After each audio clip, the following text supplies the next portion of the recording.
ಮಾತಿಂದ ನೋವಾಗಿರಾಗಿದೆ.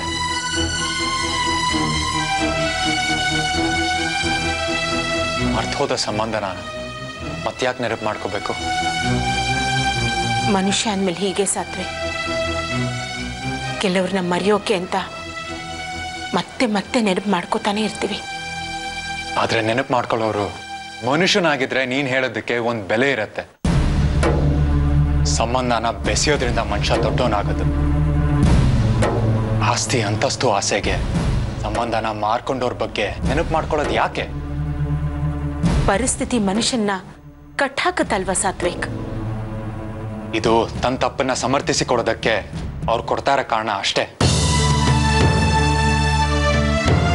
ವಿಜಯರಾಜ್ ಮಾಡಿದ್ದು ಅದನ್ನೇ.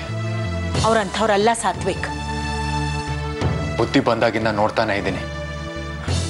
ನೀನ್ ಕೇಳಿದ್ದು ನೋಡಿದ್ದು ಅರ್ಧ ಸತ್ಯ ಇರ್ಬೋದು ಅಲ್ವಾ? ಹಾಗಾದ್ರೆ ಆ ಮನುಷ್ಯ ಇನ್ನರ್ಧ ಸುಳ್ಳು ಅಂತ ಆಯ್ತಲ್ಲ ಸಾತ್ವಿಕ್. ನಿನಗೆ ಜನ್ಮ ಕೊಟ್ಟವ್ರು ಅವರು, ಹಾಗೆ ನೋವು ಕೊಟ್ಟವರು ಅವರೇ.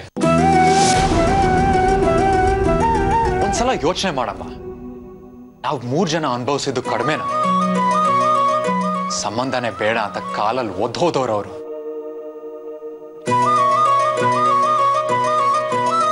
ನಿನಗೆ ನೋವು ಮಾಡೋ ಉದ್ದೇಶ ನಂದಲ್ಲ ಅಮ್ಮ. ಆದ್ರೆ ಆ ಮನುಷ್ಯನ ಬಗ್ಗೆ ನನಗೆ ಪ್ರೀತಿ ಹುಟ್ಟಕ್ಕೆ ಯಾವತ್ತೂ ಸಾಧ್ಯ ಇಲ್ಲ. ನನ್ನ ತಾಯಿ ಯಾವತ್ತೂ ಸಂತೋಷವಾಗಿರ್ಬೇಕು ಅನ್ನೋ ನನ್ನ ಆಸೆಗೆ ಕೊಳ್ಳಿ ಇಟ್ಟವ್ರು ಅವರು. ನಿನಗೆ ನೋವು ಕೊಡೋರು ಯಾರೇ ಆಗಿದ್ರು ನಾನ್ ಕ್ಷಮಿಸಲ್ಲ ಅಮ್ಮ. ನೀನ್ ಅವ್ರನ್ನ ಇಷ್ಟಪಡದೆ ಹೋದ್ರೂ ಪರವಾಗಿಲ್ಲ ಸಾತ್ವಿಕ್, ಆದ್ರೆ ದ್ವೇಷಿಸ್ಬೇಡ. ಅವ್ರು ಕಂಡ್ರೆ ಪ್ರೀತಿ ಅಲ್ಲ, ದ್ವೇಷ ಕೂಡ ಹುಟ್ಟಲ್ಲ.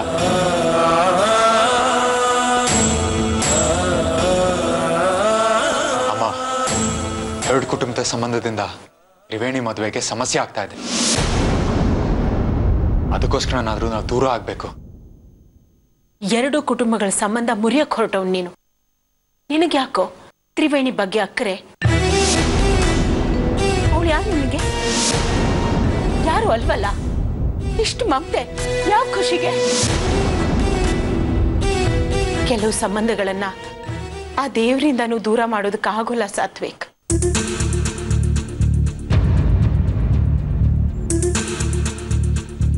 ಅವ್ರ ಮೇಲಿನ ಪ್ರೀತಿ ಗೌರವನ ಕಡ್ಕೊಳಕ್ ಪ್ರಯತ್ನ ಪಡ್ತೀನಿ ಸಾತ್ವಿಕ್.